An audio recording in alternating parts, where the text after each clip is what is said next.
네, 유튜브 시청자 여러분들 그리고 구독자 여러분들 안녕하십니까. 학계를 성형외과 원장 강타쌤이요. 여러분들 이제 D-Day 10일, 그러니까 10일 남았죠, 시험까지. 어떻게 공부는 잘 마무리하고 계십니까? 작년과 다르게 올해는 제가 시험을 보지 않지만 저도 여러분들 못지않게 정말 많이 떨립니다. 지금 현재 제 유튜브를 시청하시는 여러분들은 정말 올해 한 해 공부를 잘 마무리하셔서 좋은 결과를 내셨으면 하는 바람이 정말 굉장히 크게 있습니다. 제가 비록 계산 문제에 불과하지만 그래도 저도 여러분들에게 강의를 하는 입장으로서 정말 학생과 선생, 학생을 생각하는 선생의 그 마음이 저도 누구 못지않게 있습니다. 정말 남은 10일 동안 최선을 다해서 정리를 잘 마무리하셔서 좋은 결과 내셨으면 좋겠습니다. 오늘 제가 올려드릴 영상은 계산 문제 영상인데요. 제가 그동안 한 2달 정도 올해 출제 예상하는 그런 계산 문제 유형을 소개해 드렸었는데요. 그 이외에 여러가지 계산 문제들이 있습니다. 그 중에서 제가 최대한 12가지로 축약을 더해서 물론 그 계산 문제 강의들은 제가 최근에 찍은 게 아니라 제가 유튜브를 시작한 초창기에 찍어놓은 강의 영상들인데요. 그래도 계산 문제를 마저 공부하는 데 있어 충분히 도움될 만한 영상이라고 제가 판단했기 때문에 여러분들에게 그 나머지 출제 예상하는 범위 이외의 영상들을 제가 이제 편집을 해서 혹시라도 계산 문제가 좀 불안하거나 조금 더 계산 문제를 대비하고 싶으신 분들을 위해서 제가 1시간 반 정도 몰아볼 수 있게끔 영상을 좀 이렇게 짜집기로 붙여놨습니다. 최대한 필요 없는 말들 다 빼고 속도도 다 좀 올리고 그리고 목소리도 좀 키워서 이렇게 제가 밸런스를 제가 맞춰서 영상을 편집해 놨기 때문에 혹시라도 계산 문제가 추가적으로 필요하신 분들은 그 영상을 보시면서 공부를 좀 더 하시면 될 것 같습니다. 남은 10일 동안 그 영상들 그 1시간 반 영상 보면서 계산 문제 조금만 더 공부하셔도 올해 부동산 학기론만큼은 충분히 대비를 잘 하실 수 있을 겁니다. 물론 그 계산 문제에 관련된 자료는 제가 블로그에 다 올려놨으니까 영상 댓글에 제가 링크 올려둘 테니 그거 들어가서 확인해 보시면 됩니다. 자, 그리고 오늘 이후로 올릴 제가 영상은 시험을 보시는 여러분들을 위해서 시험 문제 푸는 순서를 정확하게 제가 하나하나 알려드리는 가이드라인 영상을 촬영할 겁니다. 무슨 말인가 하니 1차 시험을 보시는 여러분들 학개론과 민법 무엇을 먼저 풀어야 할지, 그리고 어떤 문제를 먼저 풀어야 하고 몇 분 이내에 그 문제를 풀어야 할지, 그리고 무엇을 버리고 무엇을 반드시 챙겨야 하는가, 이 가이드라인 영상을 제가 초보자용, 숙련자용 가이드라인 영상을 제가 올려드릴 겁니다. 그 영상 보시면서 여러분들이 혹시라도 모의고사라든가 따로 시간 내서 문제를 풀고 계시다면 그때 올려드릴 제 영상을 보시면서 많이 참고하시면 될 것 같습니다. 남은 10일 동안 지금 공부하시는 수험생 여러분들 정말 최선을 다해서 공부해 주시기 바랍니다. 감사합니다. 그럼 바로 강의 영상 들어갈게요. 자, 32의 기출문제인데요. 컨버스 계산 문제에서 주의해야 할 건 딱 3가지입니다. 첫째, 경기 지점이 어디로부터 떨어졌는가. 둘째, A와 B의 인구수 파악하기. 셋째, 직선거리 파악하기. 이 3가지를 파악하시고 바로 문제풀이 들어가시죠. 자, 첫 번째 과정, 인구수 비율을 구해야 합니다. 문제에서 A는 64만, B는 16만이라고 나와 있는데요. 만명 이 글들, 이 글자들 필요 없습니다. 그냥 64랑 16만 가져가시면 됩니다. 자, 64를 16으로 나누면 계산기로 해본 결과 4가 나오는데요. 이 말인 즉슨 A의 인구 비율이 B보다 4배 많다는 소리입니다. 그래서 인구수 비율은 4대1로 나오게 됩니다. 두 번째 과정, 경기 지점 거리 간의 비율을 구해야 합니다. 이 부분이 바로 계산 문제를 푸는 핵심입니다. 어떻게 푸냐면 우선 인구수 비율을 가져옵니다. 자, 4대1 있는데, 자, 4와 1, 이 숫자들은 어떤 숫자들을 2번 곱해야 나올까요? 자, 예를 들면 우리 9구단 한번 해봅시다. 시작. 1은 1, 2, 4. 자, 4는 2를 2번 곱해야 합니다. 마찬가지로 1은 1, 1은 1을 2번 곱해야 1이 나오죠. 이때 2번 곱한 숫자들, 즉 2와 1이 바로 A와 B의 지점 거리 간의 비율을 의미하는 겁니다. 왜 그러냐고요? 그건 공식이기 때문에 그냥 외우시면 됩니다. 지점 간의 거리 비율은 2대1이 나오고요.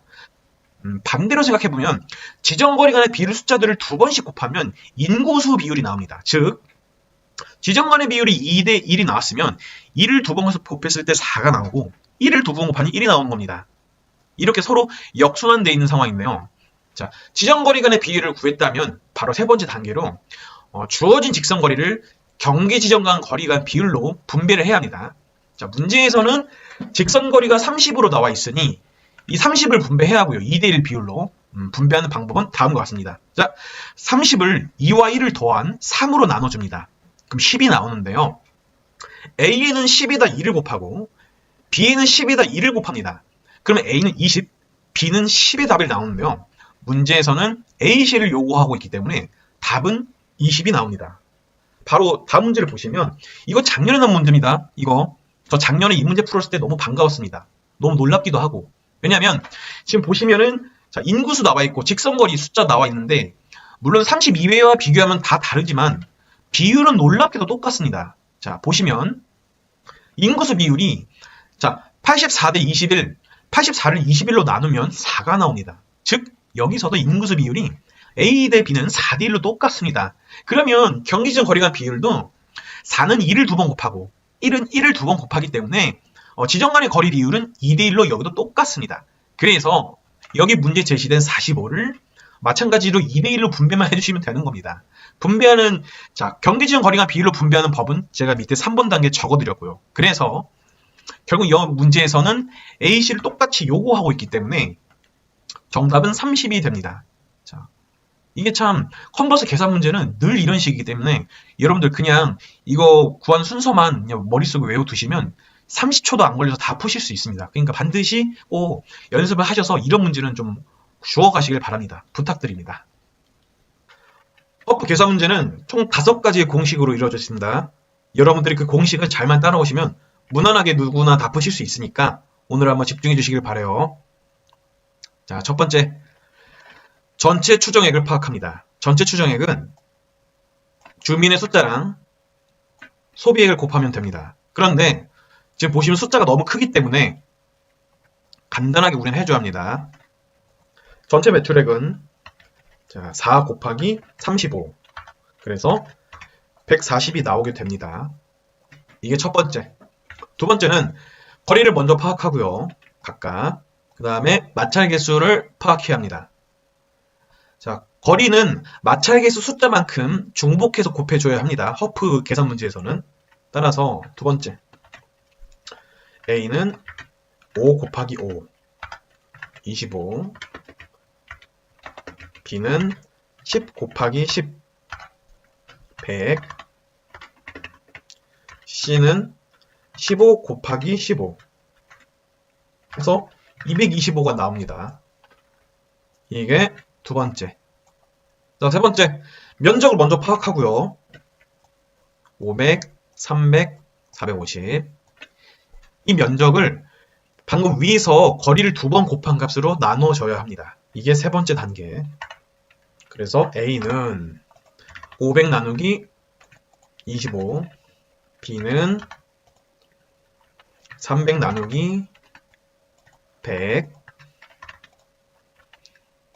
C는 450 나누기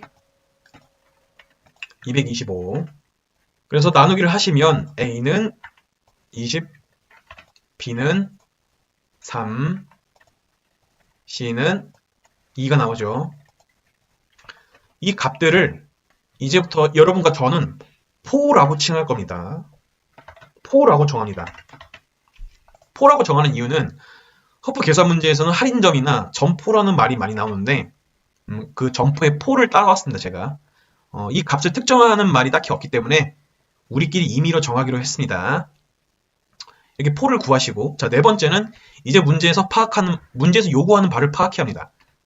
A의 확률은 A의 포가 20인데 20을 전체 포로 나눠주는 겁니다.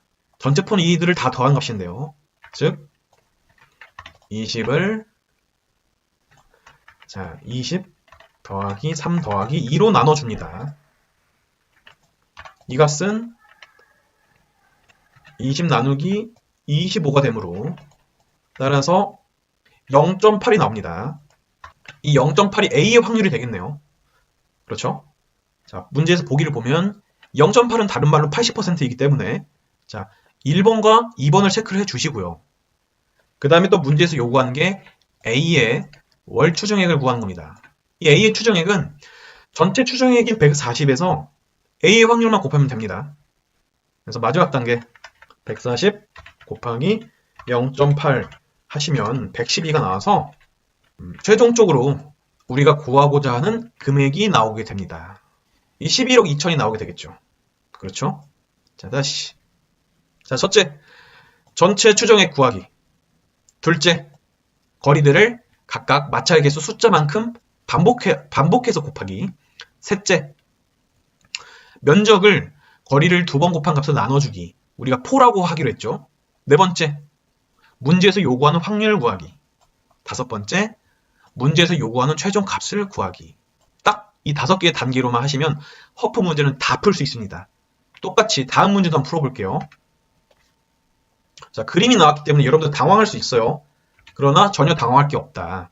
자, 첫째, 전체 추정액을 구해야 하는데 여기는 금액이 나와 있지 않아요. 그래서 전체 인구만 파악하면 됩니다. 전체 인구는 현재 30만 명으로 나와 있는데요.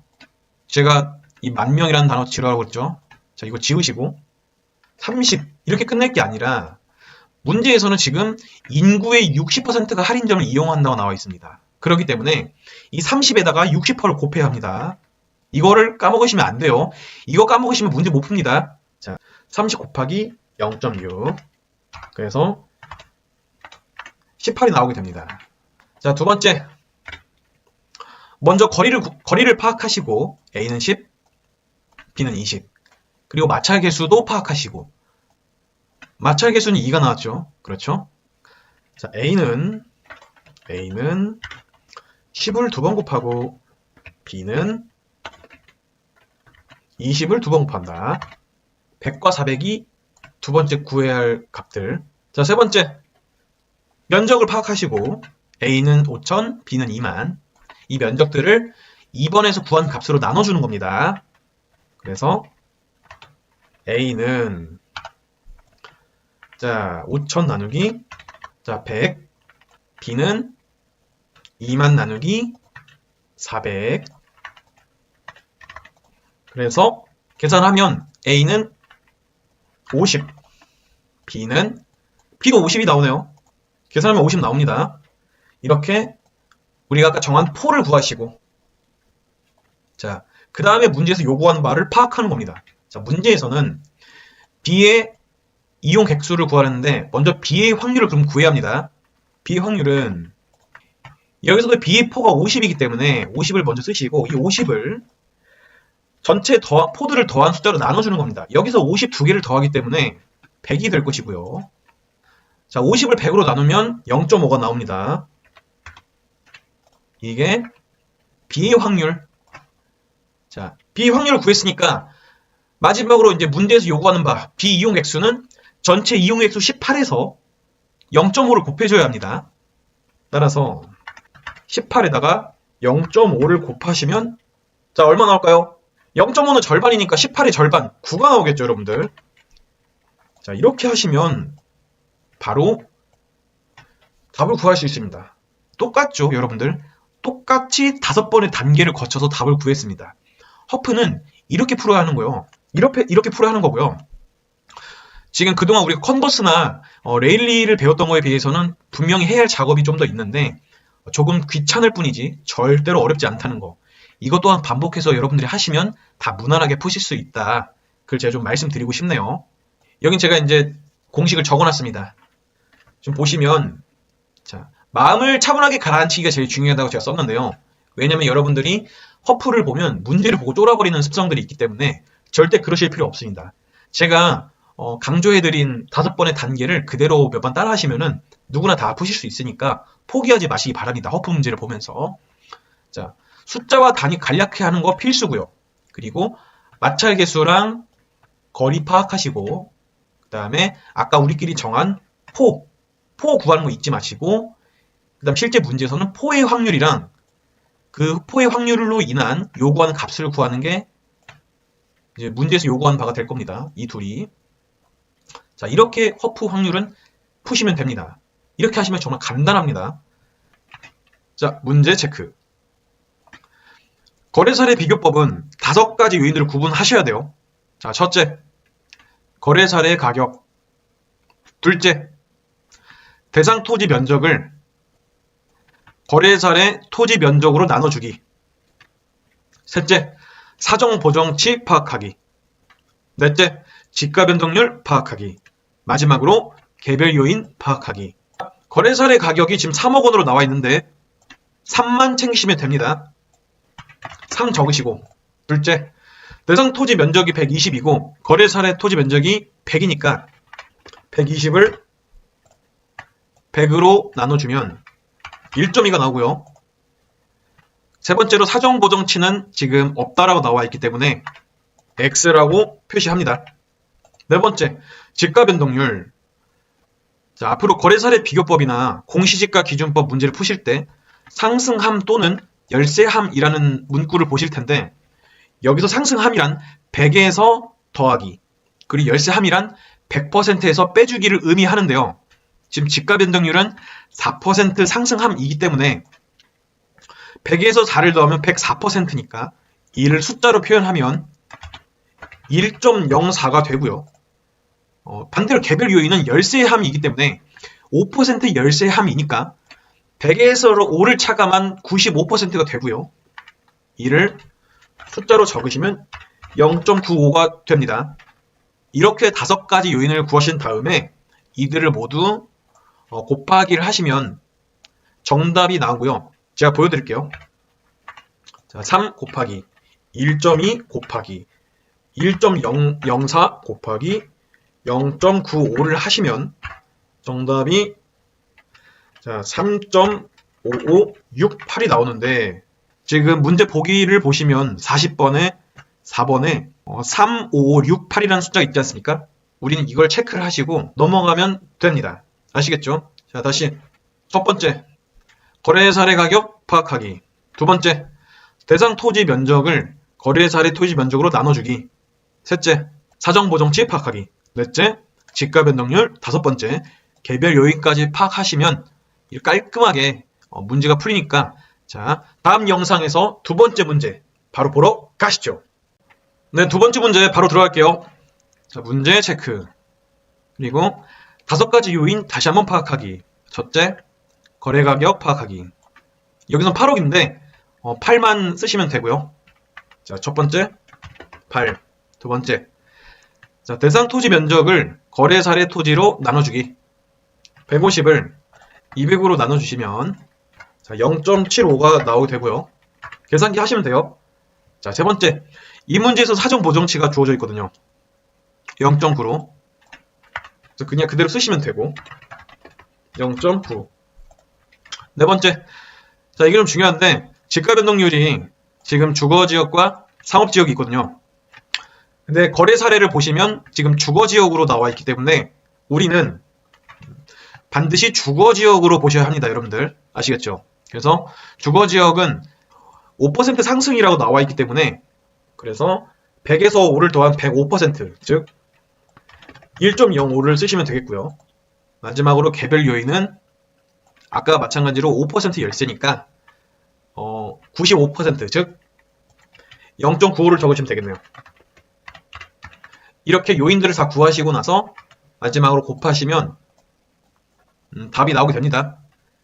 제가 다시 한번 보여드리면 자, 8 곱하기 0.75 곱하기 이번에 사정 보정치 0.9가 있으니까 바로 그대로 곱하시고 곱하기 1.05 곱하기 0.95를 하시면 정답은 5.3865가 나오고요. 문제에서는 지금 53865 있는 보기가 2번밖에 없어서 정답은 2번이 되겠네요. 여러분들.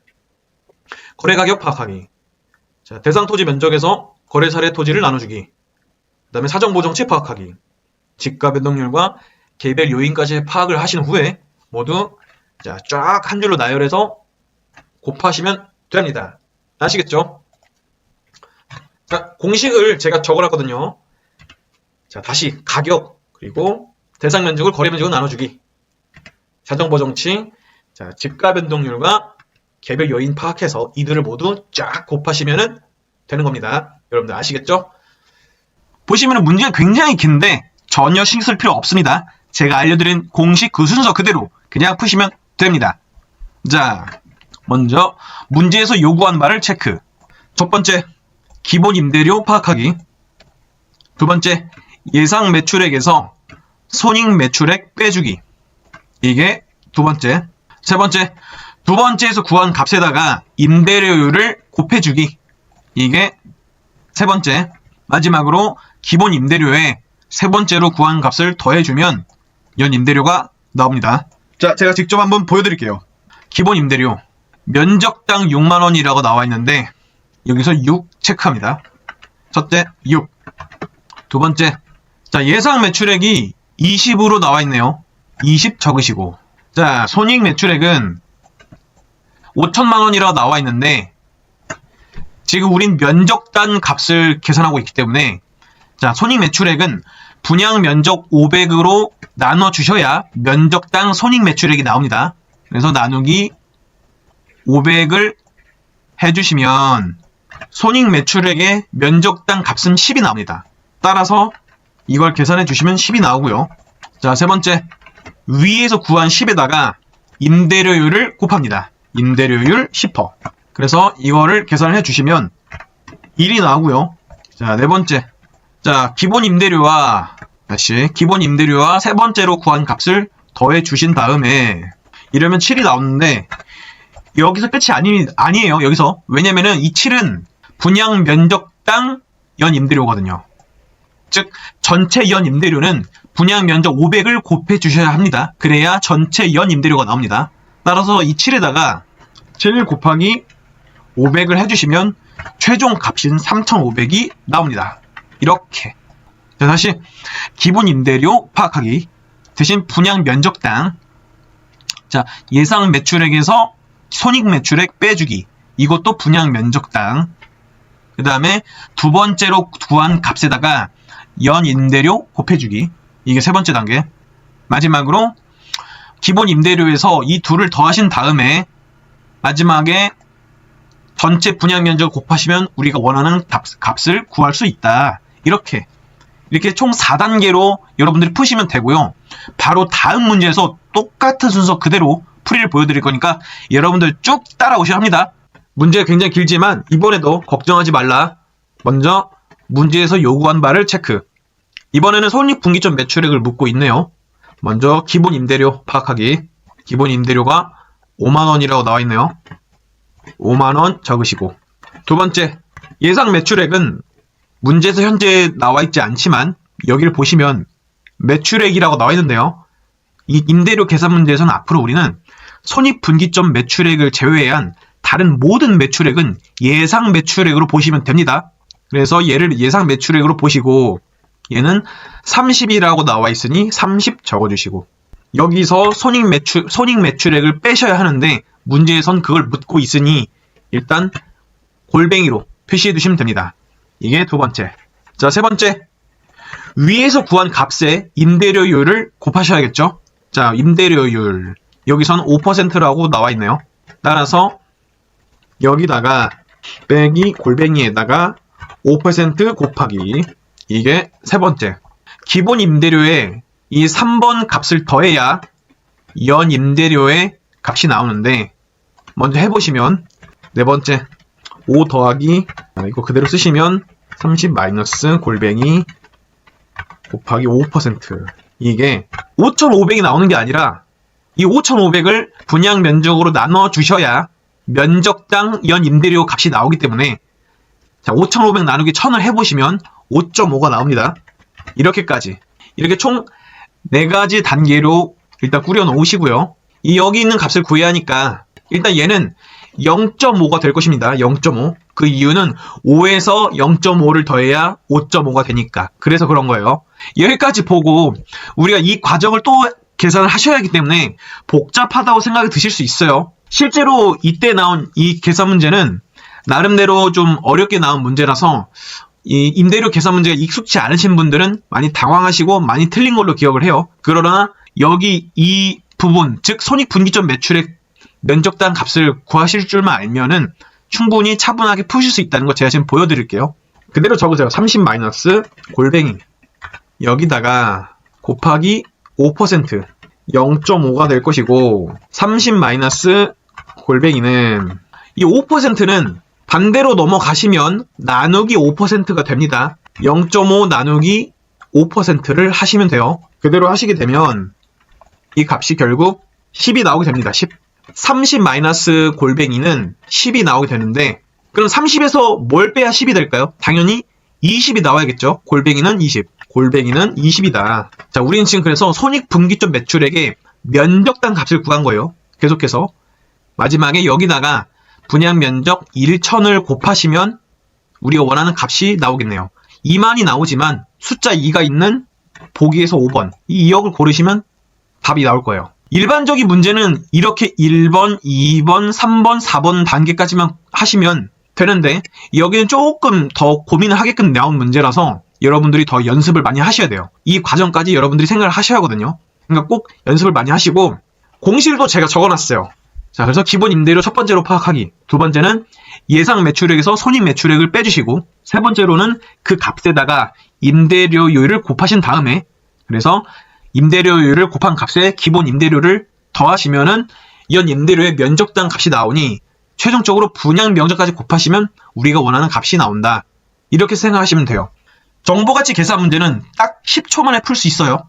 그런데 논리를 제가 아주 자세하게 설명을 드리도록 할게요. 먼저 10초 풀이법 보기 전에 체크할 부분. 정보의 현재 가치는 이렇게 묻고 있을 때 우선적으로 큰 가격과 작은 가격을 체크합니다. 이게 첫 번째. 두 번째, 들어설 가능성. 개발될 가능성이 40%로 나와 있는데 개발되지 않을 가능성을 체크합니다. 60%. 이게 두 번째. 세 번째, 요구 수익률, 즉 할인율을 체크합니다. 이게 세 번째. 요구 수익률의 다른 말은 할인율이라고도 합니다. 마지막으로 연수 체크. 이게 총 네 번째. 이 네 가지를 체크하신 후에 10초 만에 푸시면 됩니다. 먼저 8억 8천 빼기 6억 6천을 하시면 되고요. 거기다가 개발되지 않을 확률을 곱하신 다음에 할인율 10%, 즉 할인율 10%라 하면 110%로 나눠주는 겁니다. 할인율 20%는 120%, 할인율 50%는 150%로 나눠주는 거예요. 이렇게 하시고 현재 1년 후이기 때문에 할인율을 한 번만 나눠주는 거예요. 만약에 2년 후라면 110%를 두 번 나눠주기, 3년 후라면 3번 나눠주기, 그렇게 하시면 됩니다. 따라서 이 값은 12가 나오기 때문에 보기를 보시면 1, 2, 즉 1억 2천 3번밖에 없네요.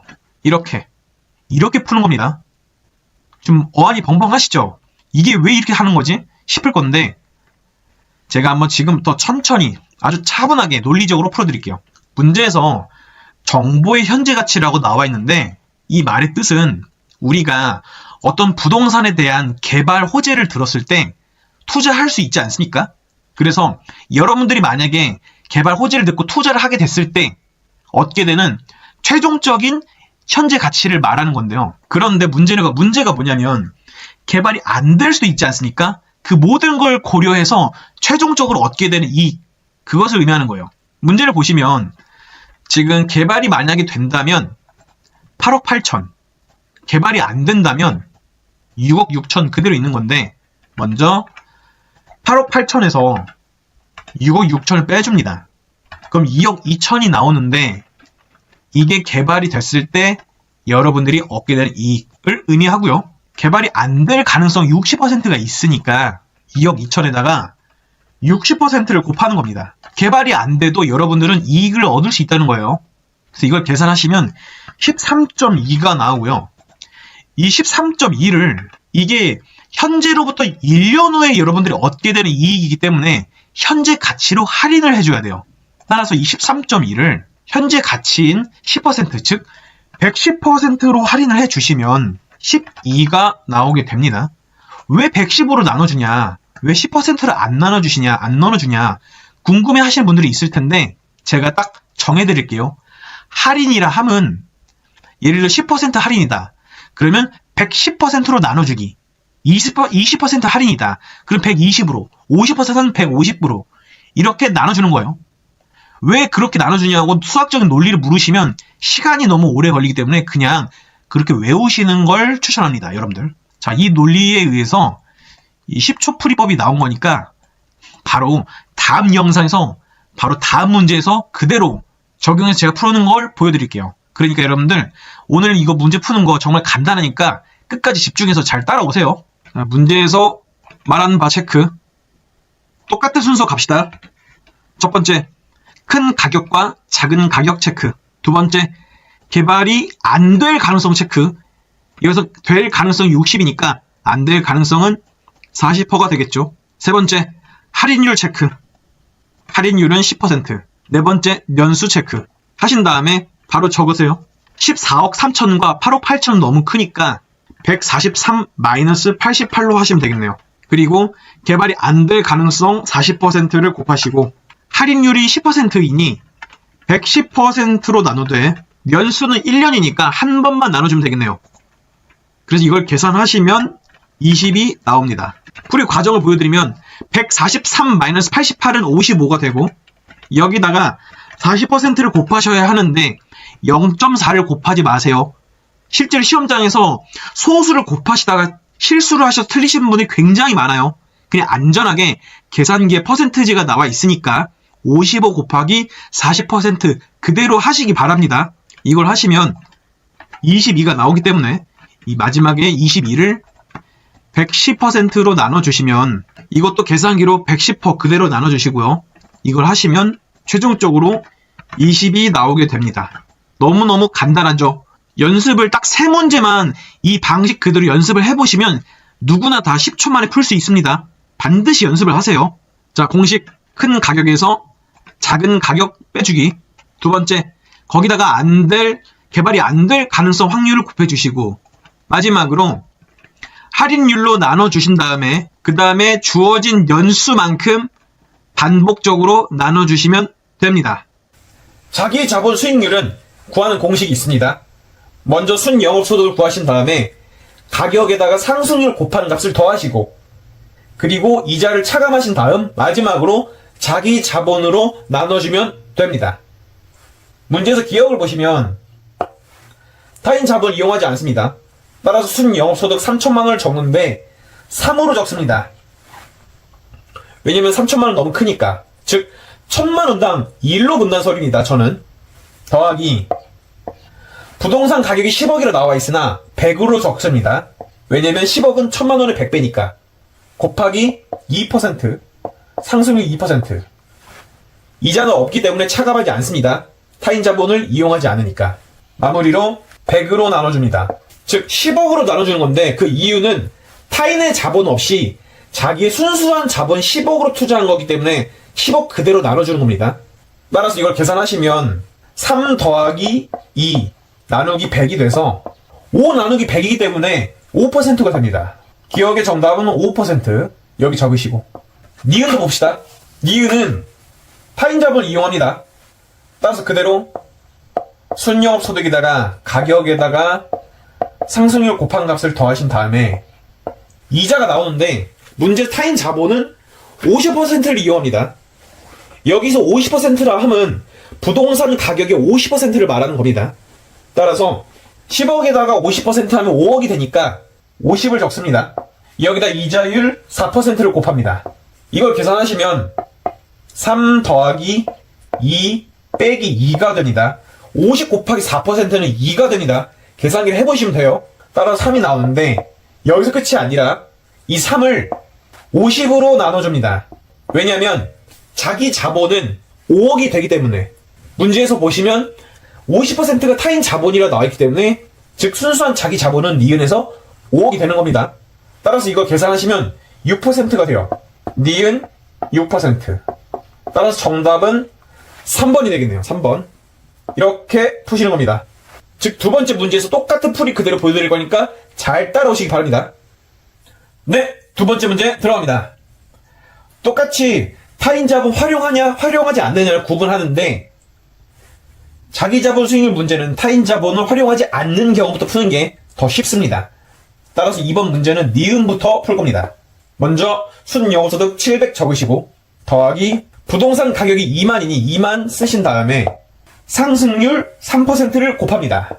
그리고 나서 순수한 자본 2만으로 나눠줍니다. 왜냐면 타인 자본 없이 순수하게 본인의 자본 2만을 투자했기 때문에. 그래서 계산하시면 700 더하기 600 나누기 2만이 돼서 1300 나누기 2만이 됩니다. 따라서 니은은 6.5%가 됩니다. 왜냐면 1300 나누기 2만은 6.5가 되거든요. 이렇게 푸시는 겁니다. 다음 기억을 봅니다. 자, 기억 또한 똑같이 적습니다. 순 영업소득 700에 2만 곱하기 3%를 더하시고 이자를 구하셔야 하는데 문제에선 타인 자본이 40%라고 나와 있습니다. 따라서 2만에 40%를 곱하셔야 합니다. 2만에 40%를 곱하시면 8천이 나오고요. 8천. 여기다가 이자율 5%를 곱하시면 되겠네요. 이걸 계산하시면 700 더하기 600 마이너스 400이 나오겠네요. 하시면 900이 나옵니다. 이 900을 자기 자본으로 나눠 주셔야 하는데 자기 자본은 2만의 60%가 되겠네요. 왜냐하면 2만의 40%는 타인 자본이니까. 따라서 900 나누기 12,000이 됩니다. 2만의 60%는 12,000이 돼요. 900 나누기 12,000을 하시면 7.5%가 나옵니다. 900 나누기 12,000은 7.5가 됩니다. 따라서 기억은 7.5. 정답은 그래서 4번이 되겠네요. 다시 한번 말씀드리지만 자기 자본 수익률 문제는 타인 자본이 없는 경우부터 먼저 푸셔야 편하게 푸실 수 있어요. 기억을 꼭 하시길 바랍니다. 네, 바로 첫 번째 문제 보시면 문제에서 이미 기대 수익률이 8%라고 나와 있네요. 그러나 이번에는 낙관적인, 다시 정상적인 경우에 예상 수익률을 구하라고 나와 있기 때문에 제가 알려드린 공식 순서대로 숫자를 한번 넣어보시죠. 비관적인 경우 20% 곱하기 예상 수익률 4%. 두 번째, 정상적은 40% 곱하기 네모, 모르니까. 낙관적은 40% 곱하기 10%를 하셔야 합니다. 하시면 얘는 0.8%, 얘는 4%가 나옵니다. 아직 모르고요. 퍼센트끼리 곱하실 때 반드시 계산기로 하셔야 하고요. 괜히 소수로 하셔서 실수하지 마세요. 계산기를 꼭 이용하시는 걸 전 추천합니다. 그런데 이 퍼센트끼리 곱할 때는 계산기에 이 는자를 붙이시면 안 돼요. 지난 시간에도 제가 설명을 드렸는데 20% 곱하기 4%까지만 하셔야 답이 나옵니다. 20% 곱하기 4%는 하시면 답이 이상하게 나와요. 계산기로 절대 이거 넣지 마세요. 꼭 기억하세요.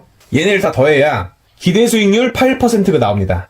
그러니 이 둘을 더하면 4.8%가 나오니까 8%에서 4.8을 빼면 일단 여기 있는 확률이 나오겠죠.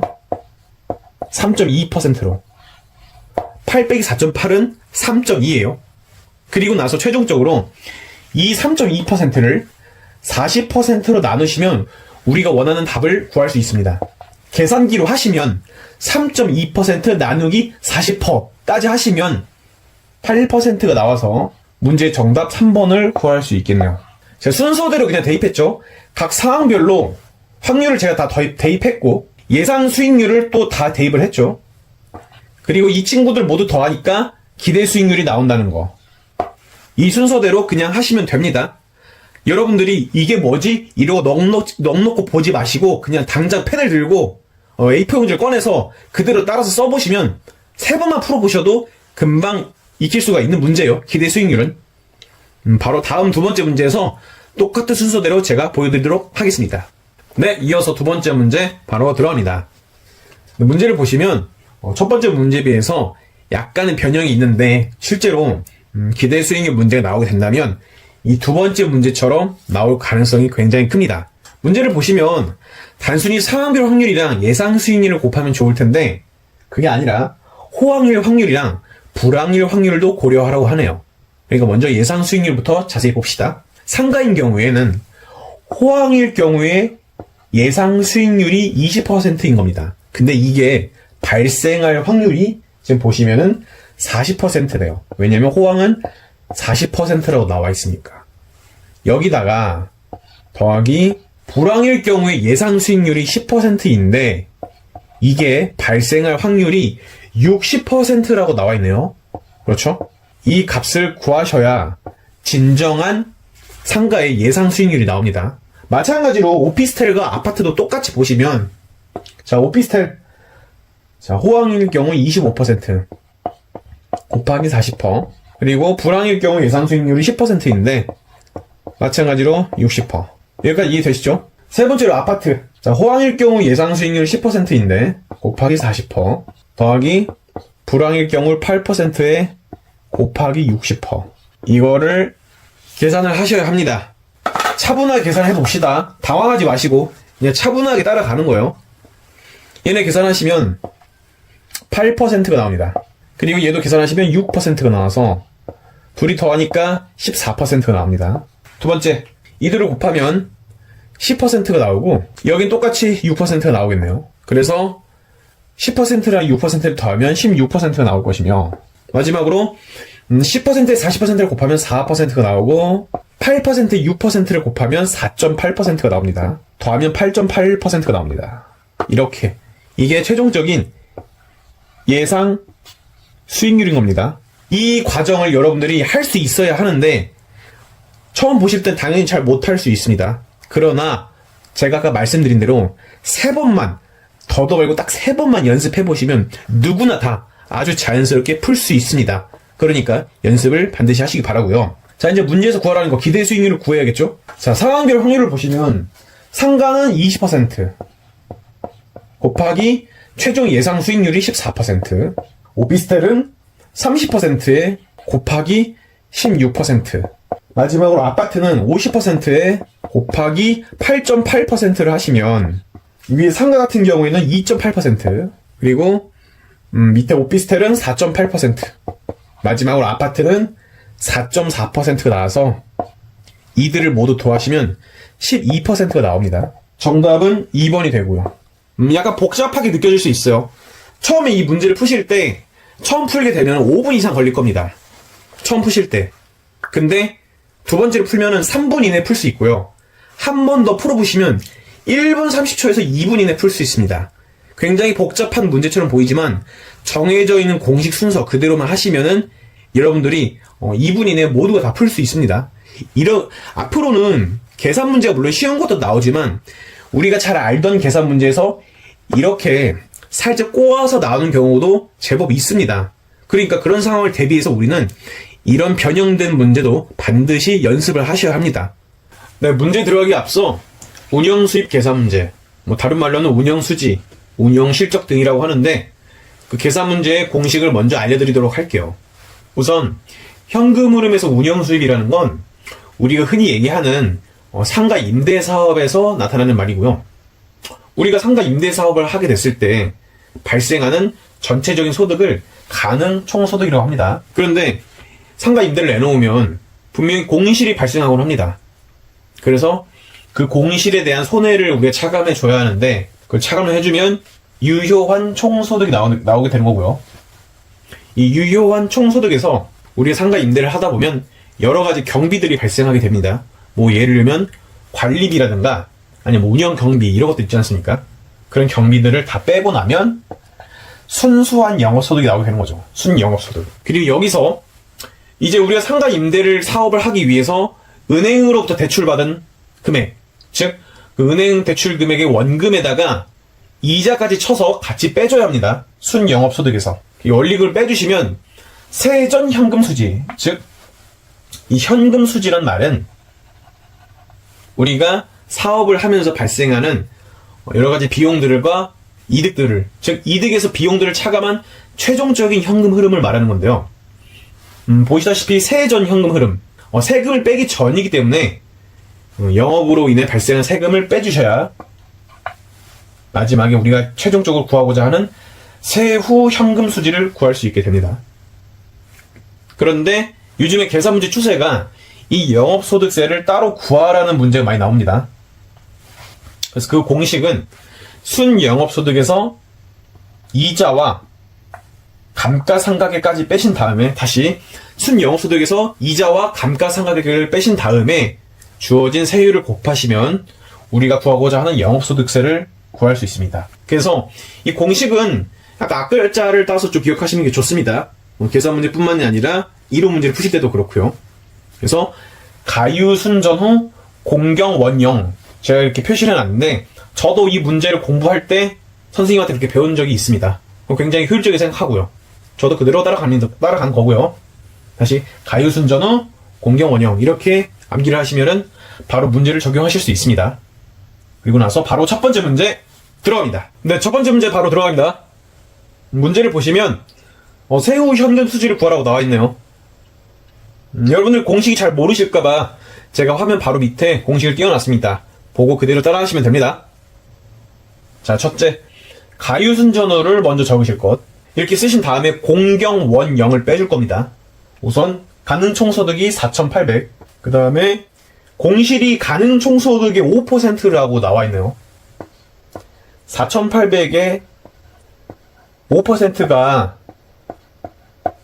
공실인데 이걸 그대로 구하셔도 되고, 좀 센스가 있으신 분은 그럼 유효총소득은 4,800의 95%가 되겠구나 라고 생각할 수도 있습니다. 둘 다 해보면은, 자, 4,800의 5%는 240이 되고요. 그냥 4,800에다가 95%를 곱하면 4,560이 나옵니다. 처음에 잘 모르시는 분들은 그냥 이거 구하신 다음에 빼시면 됩니다. 4,800에서. 그리고 나서 순영업소득은 유효총소득에서 영업경비를 빼주셔야 하는데 현재 영업경비가 240만원이라고 나와 있네요. 빼기 240 하시면 4,320이 나옵니다. 이게 순영업소득. 여기서 세전현금 수지를 구하기 위해선 원리금을 빼셔야 합니다. 원리금. 문제를 보시면 원리금이 원금이 200, 그리고 이자가 800이네요. 합쳐서 1000이니까 빼주시면 3320이 나옵니다. 이게 세전현금 수지. 세후는 세전현금 수지에서 영업소득세를 빼셔야 합니다. 그런데 영업소득세가 문제를 보면 주어져 있지 않아요. 따라서 우리는 공식으로 구해야 합니다. 순영업소득에서 이자와 감가상각액을 빼시고, 이자는 800, 감가상각액은 200이라고 나와 있네요.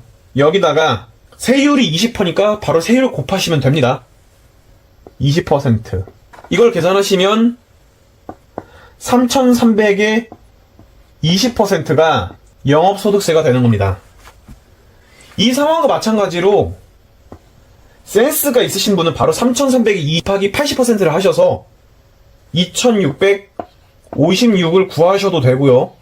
나는 그게 좀 힘들다, 버겁다 싶으면 이거 그냥 구하시면 됩니다. 그리고 나서 3,320에서 이 값을 빼시면 됩니다. 이거 계산하시면은 664가 나옵니다. 따라서 3,320에서 664를 빼시면 됩니다. 그래서 결국 정답은 2,656이 나와서 2번이 되겠네요. 2번. 자, 제가 공식 순서 그대로 풀어드렸습니다. 자, 가, 유, 순, 전, 후. 공실, 그다음 경비, 그다음에 원리금, 원, 영, 영업소득세, 공경, 원영. 순서대로죠. 이렇게 푸시면 되고요. 바로 다음 두 번째 문제에서 똑같은 순서 그대로 제가 아주 자세하게 풀어드릴 거니까 잘 따라오시기 바랍니다. 네, 이어서 바로 두 번째 문제 들어갑니다. 자, 문제를 보시면 숫자가 다들 너무 커요. 그래서 우리는 공 6개를 다 지워줄 겁니다. 예를 들면 임대료를 보시면 600만원이라고 나와 있는데 600만원이 아니라 6으로 표현하는 겁니다. 밑에 있는 숫자들도 마찬가지로 16, 90, 20, 10 이런 식으로 바꿔주시면 됩니다. 자, 바로 들어갈게요. 가능총소득을 먼저 구해야 하는데 호당 임대료가 6이라고 나와 있으니까 총 40호가 있기 때문에 40을 곱해주셔야 합니다. 그래서 가능총소득은 240이 나오게 됩니다. 이게 첫 번째. 두 번째, 유효총소득은 가능총소득에서 공시를 빼줘야 하는데 공시률이 현재 가능총소득의 10%라고 나와 있기 때문에 빼기 240에 10%를 하셔야 합니다. 그러나 바로 수학적인 머리가 있으신 분은 240에 90%를 곱하시면 유효총소득이 나온다는 걸 알게 됩니다. 266이 그래서 유효총소득이 돼요. 이거 계산하시면 그냥 24 나와서 240에서 24 빼셔도 되고요. 자, 세 번째 순영소득은 유효총소득에서 자, 운영비용 16을 빼셔야 합니다. 비용을 차감하셔야 돼요. 그래서 200이 나오겠네요. 순영소득은 200. 자, 세전현금수지는 현재 원리금이 90으로 그냥 나와 있기 때문에 200에서 90을 빼시면 됩니다. 따라서 세전현금수지는 110이 될 것이고 마지막으로 영업소득세를 빼셔야 하는데 안 나와 있죠. 따라서 공식을 넣으셔야 합니다. 공식은 순영업소득에서 이자를 빼신 다음에 이자는 현재 20으로 나와 있고요. 그리고 감가상각액 10까지 빼신 다음에 마지막에 세율을 곱하시면 즉 30% 이거를 곱하시면 170에 30%가 되는 거예요. 170 곱하기 30%. 따라서 50일이 나오고요. 이 50일을 110에서 50일을 빼셔야 세후 현금수지 59가 나옵니다. 자, 보기를 보시면 유효총소득은 216 맞죠? 그리고 순영소득 200 세전현금수지 110 맞죠? 근데 영업소득세가 우린 50일로 구했는데 보기에서 50으로 나와 있기 때문에 보기 4번이 틀린 지문이 되겠네요. 마지막으로 세후 현금수지 59 맞고요. 자, 보시면은 공식 순서 그대로 제가 다 숫자를 대입했죠. 첫 번째 문제도 마찬가지로 똑같은 순서대로 했고요. 네, 이 공식을 가유순전후 공경, 원형, 공실, 경비, 원리금, 영업소득세 이렇게 빼시면은 우리 원하는 답들을 다 구할 수가 있습니다. 연습을 안 하시면 이 문제를 풀 수 없어요. 왜냐면 달달달 가유순전후 공경, 원형만 외운다고 해서 해결되는 문제가 아니기 때문에 이 계산 문제 또한 반드시 많은 연습을 하셔야 합니다. 먼저 문제 들어가기 앞서 원리금 균등 계산 문제 공식부터 차분히 설명해 드리도록 할게요. 보시면 대출금액의 저당상수를 곱하면 매회 원리금을 구할 수 있다고 나와 있어요. 여기서 저당상수의 의미는 빌린 돈에 대해서 매년 우리가 얼마씩 갚을 수 있는가, 즉 매회 원리금을 얼마나 갚을 수 있나 그것을 나타내는 지표를 의미하고요. 이 저당상수는 금융론뿐만이 아니라 우리가 나중에 배우게 될 투자론에서 비율 분석법에서도 등장을 하기 때문에 반드시 잘 기억을 해주셨으면 좋겠어요. 두 번째로는 대출금액의 금리를 곱하시면 1회차 이자를 부과할 수 있다라고 나와 있는데 잘 기억을 하셔야 할 거예요. 마지막으로 매회 원금은 이자율만큼 상승한다라고 나와 있는데 원리금 균등에서 원금은 매회 갚아야 할 원금이 증가하는 반면에 이자는 매회 감소합니다. 그 이유를 첫 번째 문제를 풀고 나서 제가 설명해 드리도록 할게요. 일단 공식 이 세 가지를 먼저 보시고 바로 첫 번째 문제 들어갈게요. 우선 대출금액이 4억이라고 나와 있는데 저희는 4억을 4만으로 표현할게요. 4만 곱하기 저당상수가 0.087로 나와 있어요. 그래서 0.087을 곱하시면 3,480이 나옵니다. 이게 바로 매회 갚아야 할 원리금의 의미예요. 두 번째, 대출금액 4만에다가 곱하기 금리, 즉 6%라고 나와 있는데 금리 6%를 곱하시면 2,400이 나옵니다. 1회차 때 갚아야 할 이자를 의미하죠. 따라서 1회차 때 원금은 원리금인 3,480에서 이자 2,400을 빼시면 1,080이 나옵니다. 이게 1회차 원금. 이렇게 구해 놓으신 다음에 이번에도 표를 하나 그려볼 겁니다. 잘 보세요. 원리금 균등에서 먼저 원리금을 제일 위에 적습니다. 그 다음에 이자, 마지막으로 원금. 원금 균등에서도 그렇고 원리금 균등에서도 그렇고 항상 값이 고정되는 숫자들을 제일 위에 올려놔야 돼요. 원금 균등에서는 원금을 제일 위로, 원리금 균등에서는 원리금을 제일 위로 이렇게. 그래서 1회차, 2회차, 3회차 이렇게 두시고 왜냐면 문제에서는 3회차까지 묻고 있으니까 원리금을 그대로 다 적습니다. 우리가 구한 게 원리금이 3,480이 나왔으니까 그대로 적으시고 1회차 이자는 2,400이 나왔으며 마지막 원금은 1,080이 나왔죠. 여기서 2회차 이자와 원금을 구하셔야 하는데 보시면 제가 여기 공식 세 번째에서 매 원금이 이자율만큼 상승한다고 제가 적어놨습니다. 따라서 2회차 때의 원금은 1회차 때의 원금보다 6%가 증가합니다. 즉 여기다가 곱하기 106%를 하셔야 돼요. 100%는 여기서 원금 1080인데 여기서 6%가 더 증가했으니까 총 106%가 되는 거죠. 그래서 이걸 계산하시면 1144.8 이렇게 나옵니다. 이게 이제 문제 기억에서 묻고 있는 2회차 원금을 의미하죠. 그 다음에 이제 마지막 구해야 할 건 3회차 때 이자를 구하셔야 하는데 똑같이 합니다. 2회차 때 원금에다가 곱하기 106%를 합니다. 왜냐면 매회 원금은 이자율만큼 상승한다라고 나와 있으니까. 그래서 여기다가 또 106%를 곱하시면 1213.488 나옵니다. 이게 바로 3회차 때 원금. 숫자가 굉장히 복잡하죠? 문제에서 이렇게 냈으니까 어쩔 수가 없어요. 이렇게 원금을 구하시고 원리금에서 원금을 빼면 이자가 나온다는 거 여러분들 다들 아시죠? 왜냐면 이자와 원금을 더하면 반대로 원리금이 나오니까. 따라서 3480에서 1213.488을 빼주시면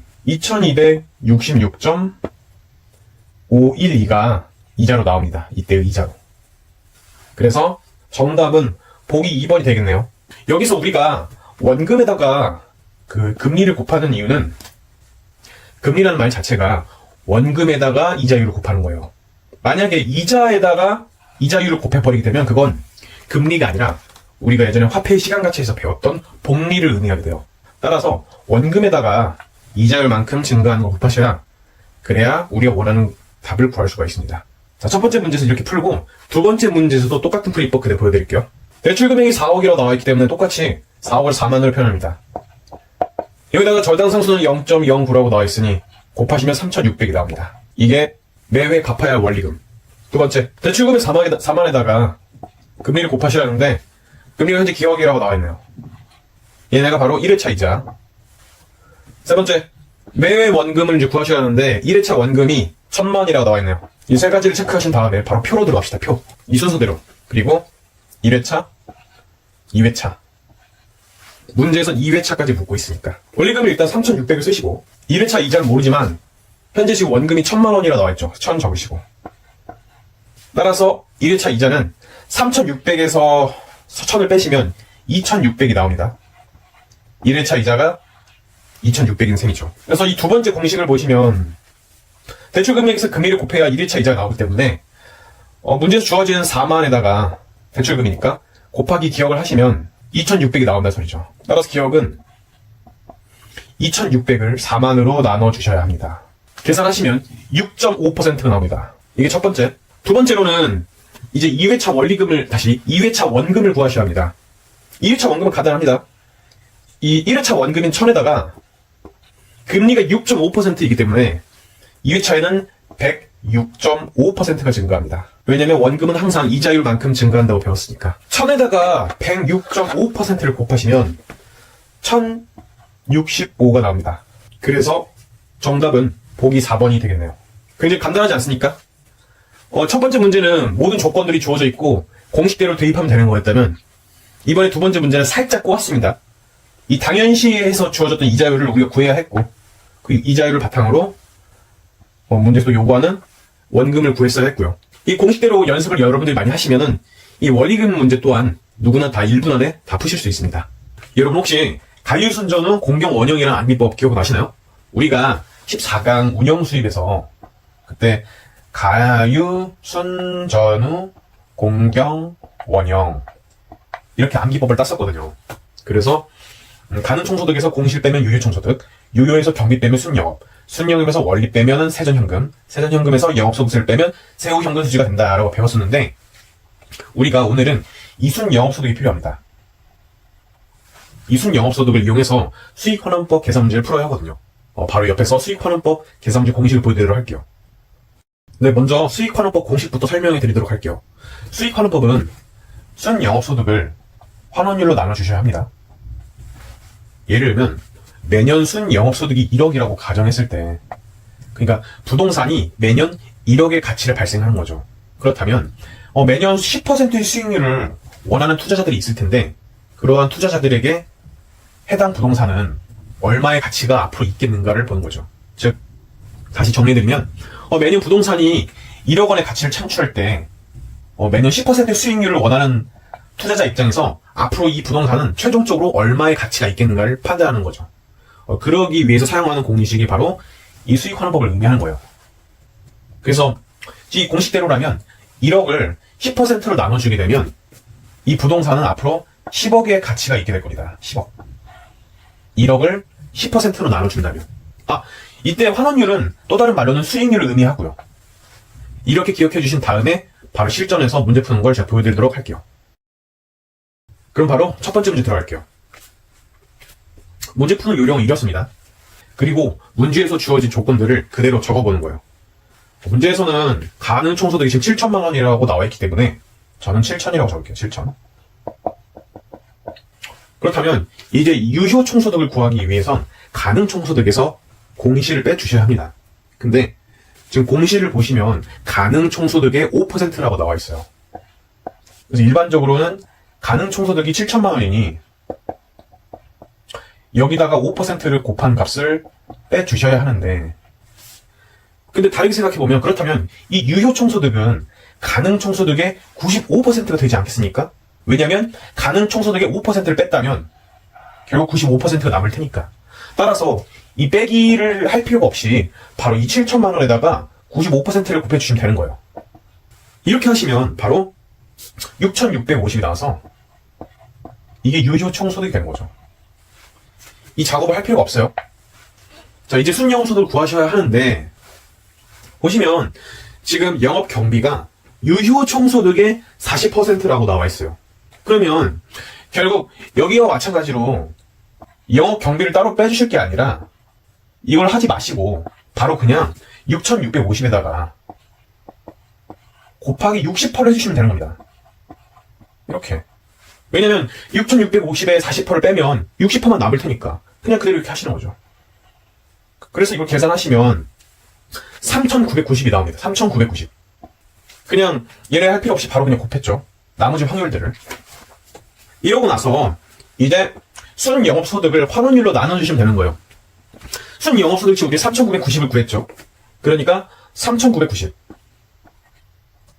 나누기 현재 환원율이 10%라고 나와 있어요. 이걸 계산해 주시면 끝입니다. 10%. 그러면 결국 얘는 39,900이 나오겠네요. 39,900.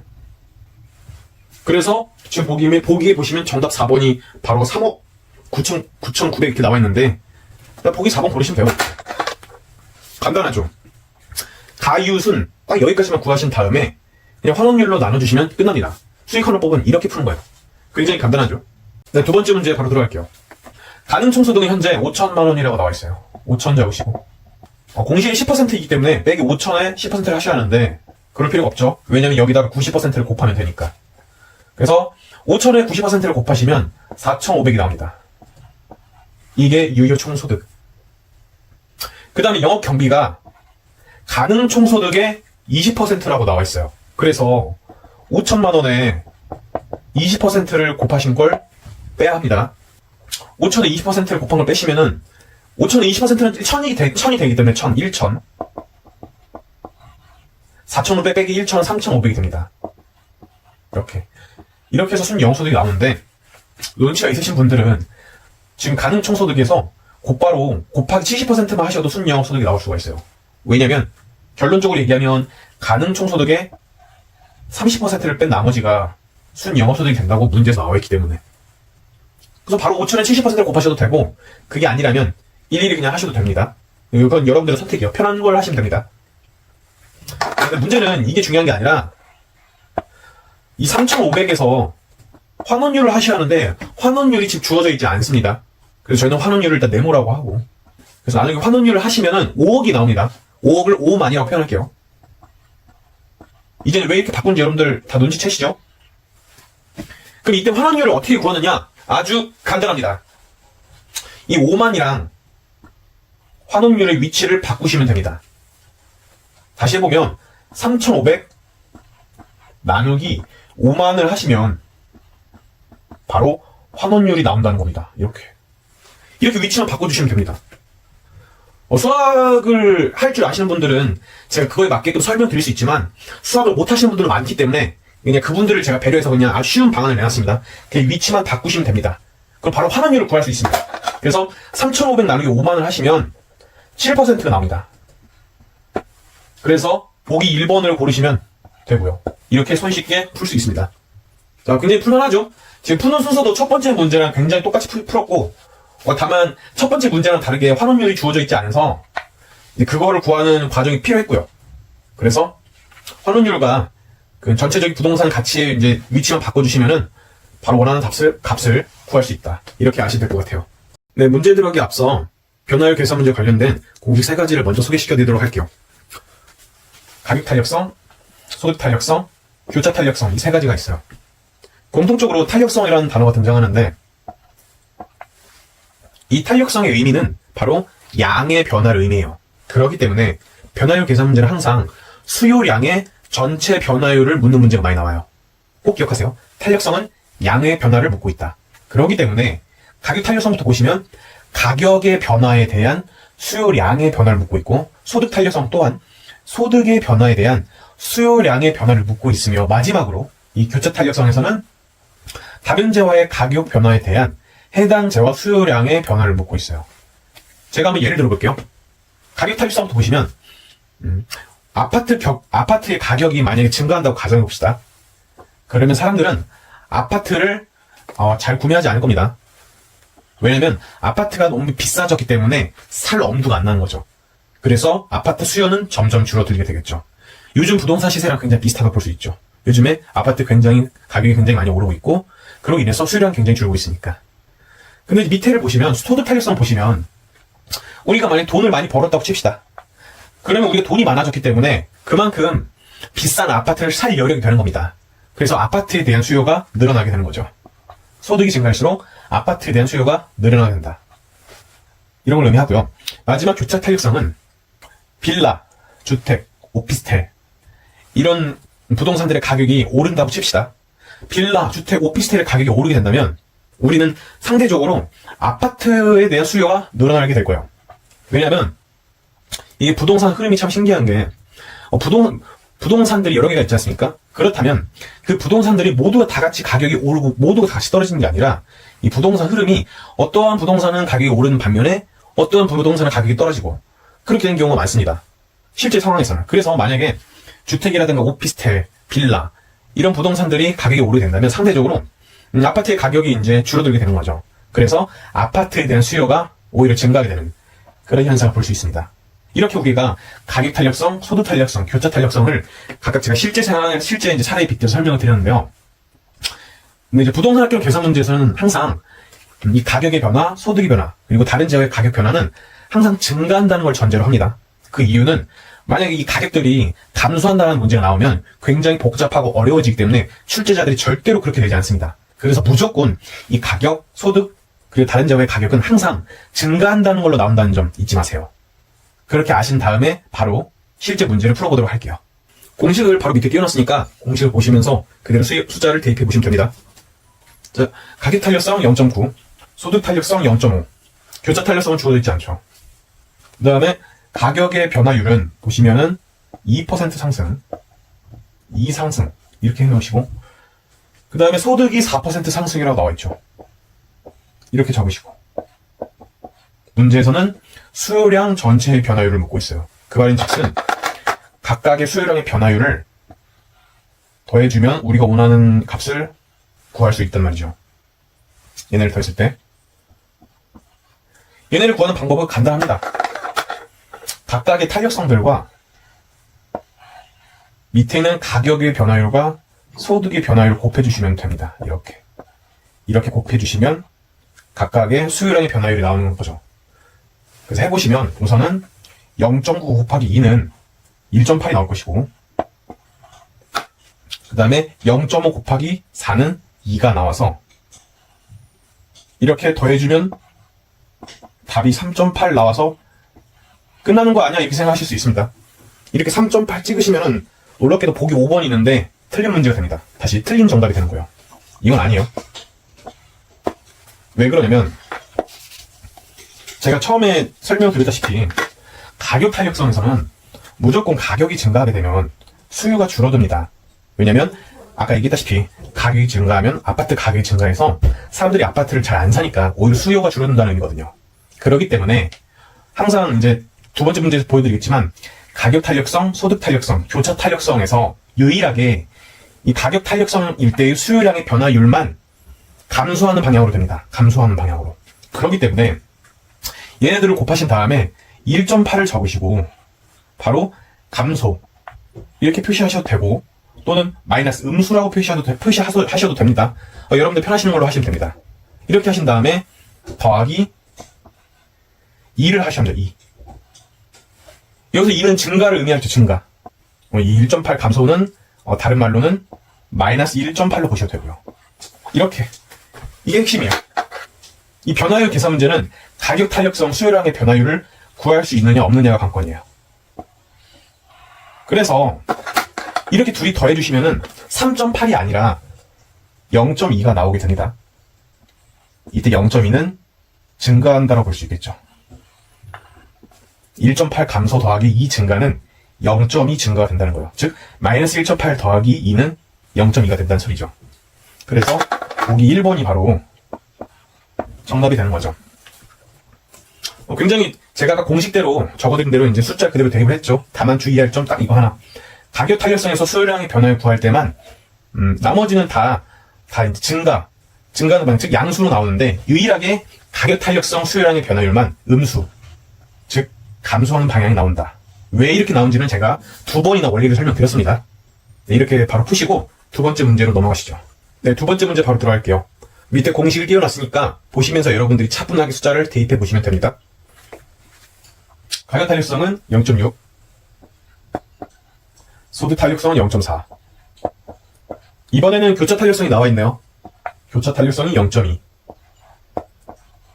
그리고 첫 번째 문제랑 다르게 이번에 두 번째 문제에서는 아파트 수요량 변화율을 구하라는 게 제대로 나와 있고, 그리고 교차 탄력성 같은 경우는 문제에서 오피스텔 가격에 대한 아파트 수요량의 변화를 묻고 있습니다. 그 점 참조하세요.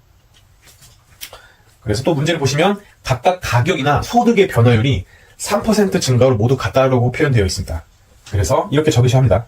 가격은 3% 증가, 소득도 3% 증가, 마지막으로 오피스텔의 가격도 3% 증가 하신 다음에 각각의 아파트 수요량의 변화율을 구하셔서 모두 더하시면 됩니다. 이 수요량들을.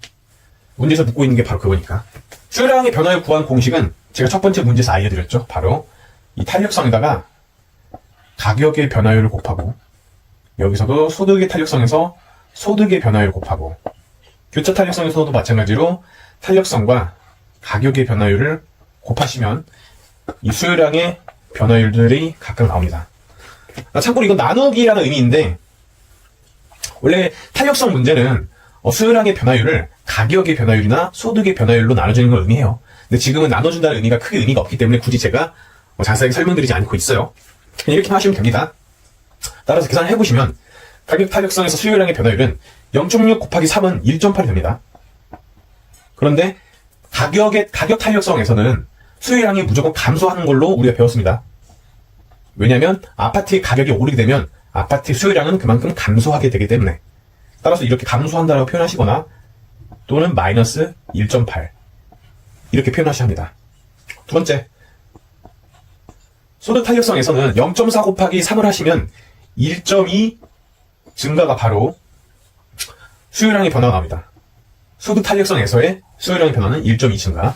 마지막으로 교차 탄력성에서는 오피스텔 가격 상승으로 인한 아파트 수요량의 변화는 바로 0.2 곱하기 3을 하시면 0.6이 돼서 0.6 증가가 되죠. 이렇게.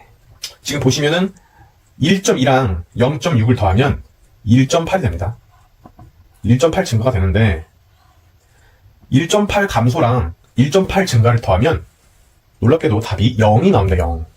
0. 이 말은 즉슨 수요량의 변화, 아파트 수요량의 전체적인 변화는 변화가 없다는 겁니다. 0이라는 건. 따라서 보기 5번. 변화 없음. 이게 정답이 되는 거죠. 공식 그대로 제가 숫자를 그대로 대입을 했죠. 보통 일반적으로 변화율 계산 문제는 이렇게 가격, 소득, 교차 탄력성 이 세 가지에서 묻고 있는 문제가 되게 많습니다. 그래서 이 두 번째 문제만 잘 연습하시면은 앞으로 변화율 문제가 어떻게 나오든 여러분들이 다 푸실 수가 있습니다. 그리고 또 하나 기억해야 할 점은 가격 탄력성에서는 여기서만 유일하게 수요량의 변화가 감소한다는 걸로 표시하기.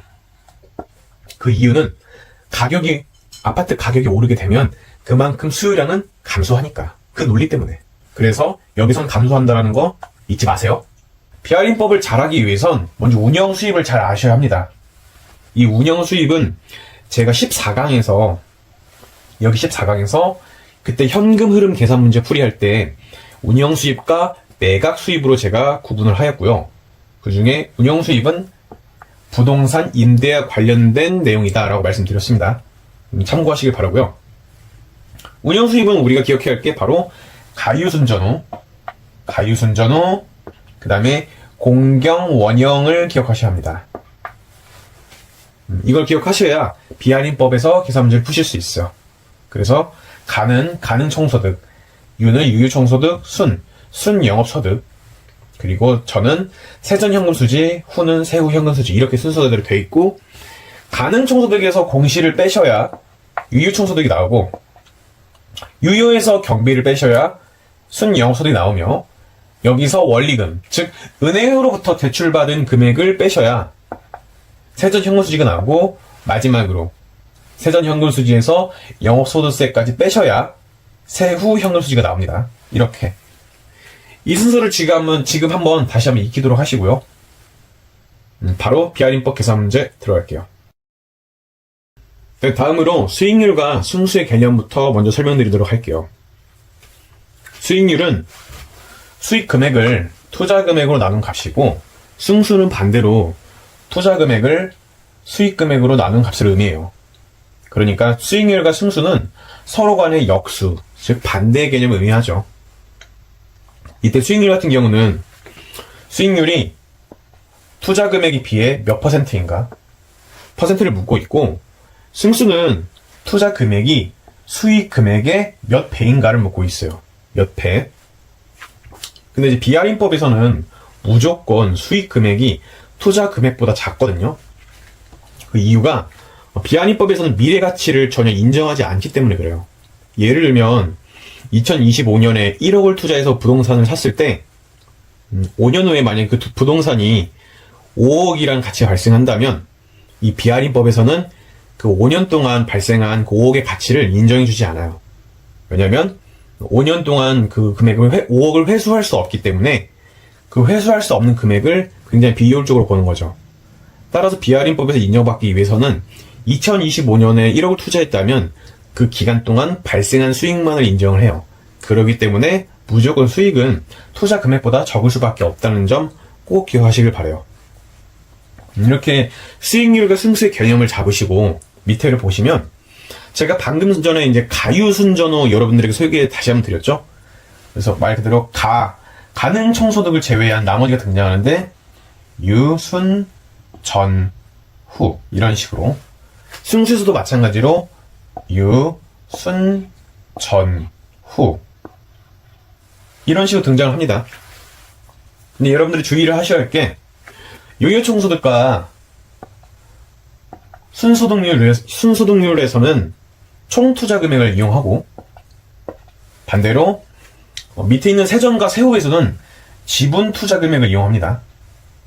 왜 그러냐면 그 가유순전후에서 순영업이익까지는 우리가 은행으로부터 대출한 원리금과 이자를 포함해서 투자 금액을 우리가 판단을 하고요.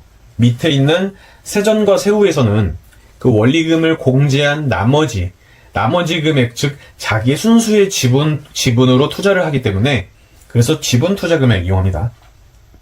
그래서 유순까지는 총 투자 금액을 이용하고 밑에는 전후는 지분 투자 금액을 이용한다는 점 꼭 기억하시길 바라요. 나머지 이제 공식들은 단순히 그냥 여러분들 보고 그냥 암기를 하셔야 하는데, 그냥 달달달 암기를 하는 게 아니라 문제를 보시면서 숫자를 대입해보는 연습을 하셔야 합니다. 그래서 가볍게 읊어드리면 수익률이기 때문에 당연히 수익이 위에 오고 투자금이 밑에 와야겠죠. 유효 총투자, 순여 총투자, 세전 지분투자, 세후 지분투자 이런 식으로. 반대로 승수는 역수니까 총투자를 유효로 나누기, 유효 총소득 승수에서는 밑에 순소득은 총투자를 순영업으로, 세전은 지분투자를 세전으로, 세후는 지분투자를 세후로 이렇게 나눠주시면은 이게 규칙성이 있습니다. 각각 규칙성이 있기 때문에 지금 여러분 처음 보는 여러분들 입장에서는 굉장히 양이 많고 난해하게 느껴지실 수 있어요.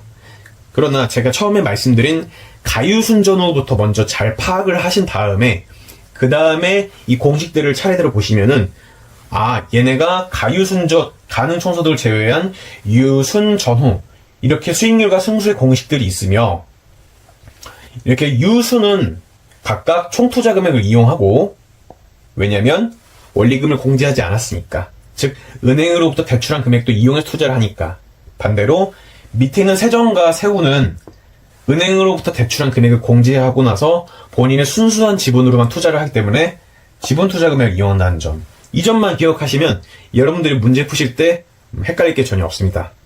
바로 문제를 보면서 우리 한번 같이 풀어보도록 할게요. 네, 문제 바로 들어갈게요.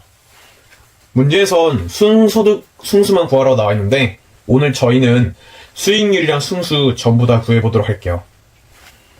먼저 유효 총소득률부터 먼저 보시면 유효 총소득이 현재 1천이라고 주어져 있으니 1천을 적으시고 총 투자액이 1만이기 때문에 1만으로 나눠주면 됩니다. 그러면 10%가 나와서 이게 유효 총소득률이 됩니다.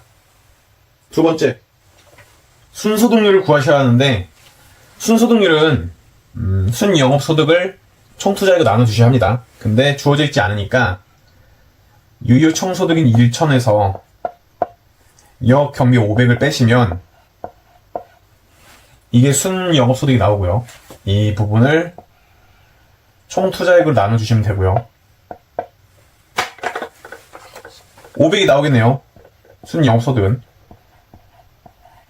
따라서 500을 1만으로 나누시면 5%가 나옵니다. 이게 순소득률. 세전현금 수지율을 구하셔야 하는데 여기서부터는 좀 달라지는 게 우선 먼저 세전현금 수지를 구합니다. 세전현금 수지는 순영업소득에서 원리금을 빼셔야 하는데 문제에서는 부채 서비스액이라 나와 있어요. 부채 서비스액이 다른 말은 원리금이라고도 합니다. 여러분들 꼭 기억하시길 바래요. 나중에 금융론 계산 문제 풀 때도 부채 서비스액이나 원리금 둘 중에 하나가 등장하니까요. 따라서 500에서 원리금인 부채 서비스액, 즉 260을 빼시면 이게 세전현금 수지가 나오고요. 얘네를 이제는 총투자액이 아니라 지분투자액 6천으로 나눠주셔야 합니다. 6천 이렇게. 그래서 제가 이렇게 위아래로 구분해 둔 거예요. 여긴 총투자액, 여긴 지분투자액 이런 식으로. 그래서 500에서 260을 빼시면 240이 나오니까 240 나누기 6천을 하시면 4%가 나옵니다. 세전 현금 수지율은 4%. 마지막에 이제 세후 현금 수지율은 세전 현금 수지에서 240에서 영업소득세인 200, 영업소득세 120을 빼셔야 하고요. 그래야 세후가 나오니까 얘를 지분 투자액으로 나눠주시면 됩니다. 따라서 240-120은 120이 되니까 120을 6천으로 나눠주시면 2%가 됩니다. 이게 세후 현금 수지율. 이렇게 구하시면 됩니다. 여기까지 수익률이고 승수는 제가 아까 말씀드렸다시피 수익률의 반대, 즉 역수가 됩니다. 따라서 이건 쉽습니다. 수익률에서 자 유효총소득 보시면 여기서는 반대로 투자액, 총투자액 1만을 유효 총소득으로 나눠주는 겁니다. 1,000으로. 그러면 10이 나오고요. 이게 유효 총소득 승수. 두 번째, 순소득 승수는 이제 총 투자액을 1만을 순 영업소득이 500으로 나눠주는 겁니다. 왜냐면 우리 여기서 계산했으니까. 따라서 이제 20이 나옵니다. 이게 실제로 문제에서 원하는 답이었죠. 그리고 마찬가지로 위아래로 구분해서 여기서부터는 세전부터는 이제 총 투자액이 아니라 지분 투자액을 나눠주는 겁니다. 즉 6,000 나누기 240이 세전 현금 수지였으니까 그대로 나눕니다. 6,000 나누기 240 하시면 25가 나옵니다. 이게 바로 세전 현금 수지 승수. 그리고 마지막으로 세후는 6,000 나누기 지분 투자액 나누기 여기서 120을 우리가 구했으니까 그대로 120으로 나눠줍니다. 따라서 마무리가 50으로. 세후 현금수지 승수가 50이 되겠네요. 50. 그냥 공식대로 대입해서 풀었죠. 그쵸? 그리고 수익률과 승수는 서로 반대의 개념, 즉 역수의 개념이라는 거 기억하시고 위아래로 숫자만 바꿨습니다. 양쪽 다. 맞죠? 그리고 또 하나 기억해야 할 점이 즉 유효 총소득과 순영업소득까지는 총 투자액을 고려하시고 이렇게. 근데 세전과 세후에서는 지분 투자액을 고려해야 한다는 점. 얘네 이렇게 잊지 마세요. 네, 비율분석법 계산 문제 들어가기 앞서 우리가 제17강에서 배웠던 수익률과 승수에 대한 공식 다시 한번 복습 좀 해볼게요. 수익률은 수익을 투자금액으로 나눈 값을 의미하고 반대로 승수는 투자금액을 수익으로 나눈 값을 의미해요. 따라서 수익률과 승수는 역수관계, 즉 반대관계를 의미한다고 제가 설명을 드렸죠. 수익률과 승수에는 각각 4가지 공식이 있어요. 그래서 유, 순, 전, 후. 마찬가지로 승수에서도 유, 순, 전, 후. 이렇게 4가지가 있는데 유순, 즉 유효총소득과 순소득은 총투자금액을 이용하셔야 하고 그리고 세전과 세후에서는 지분 투자금액을 각각 이용하셔야 합니다. 그 이유는 유효총소득과 순소득까지는 우리의 지분뿐만이 아니라 은행으로부터 대출받은 금액, 즉 원리금까지 포함해서 부동산 투자를 한다면 세전과 세후에서는 원리금을 제외한 우리의 순수 지분만을 가지고 부동산에 투자를 하기 때문에 각각 이용하는 투자 금액이 다릅니다. 이 점을 꼭 기억하세요. 그리고 나서 공식은 그대로냐고 여러분들 외우시면 됩니다. 유효총소득률은 유효총소득을 총투자금액으로 나눴다면 반대로 승수에서는 위아래 바뀌죠. 총투자를 유효로 나누기. 순소득률은 순영업을 총투자금액으로 나눴다면 순소득 승수에서는 총투자를 순영업으로 나누시고 세전 현금수지율에서는 세전을 지분투자로 나눴다면 반대로 승수에서는 지분투자를 세전으로 나누기. 마지막으로 세후율에서는 세후 금액을 지분투자로 나눴다면 승수에서는 지분투자를 세후로 나눠주시면 됩니다. 이 점 다시 한번 반복해서 기억하시고 이제 비율분석법에 관련된 계산 문제 공식 배워보도록 할게요. 네, 비율분석 계산 문제 관련된 공식 소개해드리도록 할게요. 공식은 크게 6가지가 있어요. 영업경비율, 부채감당률, 채무불이익률, 그리고 총자산 회전율, 대부비율, 부채비율 이렇게 6가지가 있어요. 영업경비 비율을 보시면 영업경비를 총소득으로 나눠주셔야 하는데 이 말은 총소득 대비 영업경비 비용의 비율을 의미하는 거예요. 그러니까 영업경비가 최대한 적을수록 좋은 거죠. 총소득을 고려했을 때. 근데 여기서 총소득은 물론 문제마다 다르게 주어지겠지만 가능 총소득 또는 유효 총소득을 의미하기 때문에 만약 문제에서 둘 중에 하나를 기준으로 판단하라고 나와 있으면 그대로 따라가시면 됩니다. 두 번째, 부채 감당률은 순영업소득을 부채 서비스액으로 나눠주셔야 하는데 이 말은 순영업소득으로 부채 서비스액을 얼마나 잘 감당할 수 있는가. 그러니까 순영업소득을 얻었을 때 그 상황에서 원리금을 얼마나 잘 감당할 수 있는가. 그것을 의미하는 식이죠. 그리고 세 번째로 채무불이익률은 영업경비에다가 부채 서비스액을 더한 금액을 유효 총소득으로 나눠주는 값을 의미하는데 이때는 그러니까 부동산 건물의 실제 유효한 총소득 중에서 영업 경비와 부치 서비스액을 얼마나 감당할 수 있는가, 감당이 가능한가, 그것을 묻고 있죠. 그래서 부채 감당률과 채무 불이익률의 차이는 바로 부채 감당률이 범위가 좀 더 좁다는 거예요. 그렇기 때문에 유효 총소득보다, 그러니까 유효 총소득에서 영업 경비를 빼시면은 순영업 소득이 나오지 않습니까? 그래서 이 채무 불이익률이 좀 더 큰 개념이라고 볼 수 있겠죠. 네 번째로 총자산 회전율인데, 총자산 회전율이란 총자산 대비 총소득이 얼마나 되는가, 즉 자산의 효율적인 활용도를 보고 있는 건데요. 이때는 그러니까 총자산 회전율이기 때문에 당연히 위아래도 총총이 들어가야 할 것이고, 이 총자산 대비 총소득의 비율을 묻는 거기 때문에 이 위아래가 바뀌시면 안 돼요. 그 정도 기억하시고. 자, 다섯 번째, 대부 비율인데, 대부 비율이라는 말은 다른 말로는 저당 비율이라고도 합니다. 이 말은 부동산 가격 대비 은행으로부터 대출받은 금액이 얼마나 되는가, 그것을 묻고 있어요. 그러니까 그 외부 자금 의존도를 의미하는 거죠. 여러분들이 부동산을 투자를 하게 됐을 때 분명히 은행으로부터 대출을 받을 겁니다. 그렇다면 여러분들이 은행으로부터 대출을 얼마나 받는가, 은행으로부터 의존을 얼마나 하는가, 그것을 의미하는 거죠. 이 대부 비율이라는 말 뜻이. 그리고 마지막으로 부채 비율은 자기 자본과 부채가 있을 때 부채가 어느 정도 비율을 차지하는가. 그러니까 부동산이 1억이라는 값어치가 있을 때 그 중에서 본인의 자본과 그리고 외부로부터 빌린 돈들이 있지 않겠습니까? 그 둘 중에 비율을 묻는 문제죠. 거기서 외부로부터 빌린 돈, 부채의 비율을 묻는 거고요.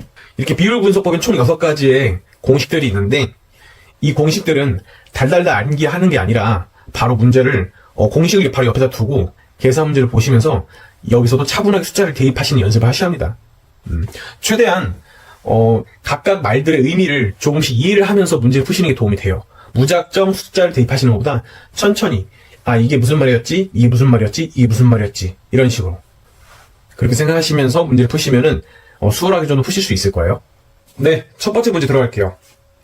비할인법 계산 문제는 항상 이렇게 가유, 순, 전, 후를 적어주시길 바래요. 자, 첫 번째 문제에서 보기 1번을 보시면 유효 총소득을 구하라고 나와 있어요. 그런데 지금 현재 유효 총소득 승수가 5라고 나와 있습니다. 그래서 5라고 먼저 적으시고, 지금 유효 총소득을 모르지만 총 투자 금액이 10억이라고 나와 있네요. 10억. 밑에 제가 계산 공식을 그대로 다 띄워놨으니까 보고 숫자를 대입하시면 됩니다. 그래서 10억을 유효 총소득으로 나눠주면 5가 나온다는 소리죠. 10에서 뭘 나눠야 5가 나올까요, 여러분들? 바로 2입니다, 2. 10 나누기 2를 하시면은 5가 나와요. 그럼 어떻게 하느냐? 10억을 5로 나눠주시면 2가 나오거든요. 그리고 2를 반대로 10억을 2로 나눠주시면 5가 나오고. 얘네들이 서로 나누시면 됩니다. 이 값을 구하는 건. 그래서 2억이 바로 유효 총소득이 됩니다. 보기 1번은 맞죠? 그래서 2억 이렇게 적어두세요. 유효 총소득 2억. 두 번째, 지금 현재 순소득 승수를 구하라고 나와 있는데, 순소득 승수를 구하기 위해선 이 유효 총소득에서 영업 경비를 빼셔야 합니다. 그런데 문제를 보시면 영업 경비가 나와 있잖아요. 주어진 힌트는 바로 무엇이냐?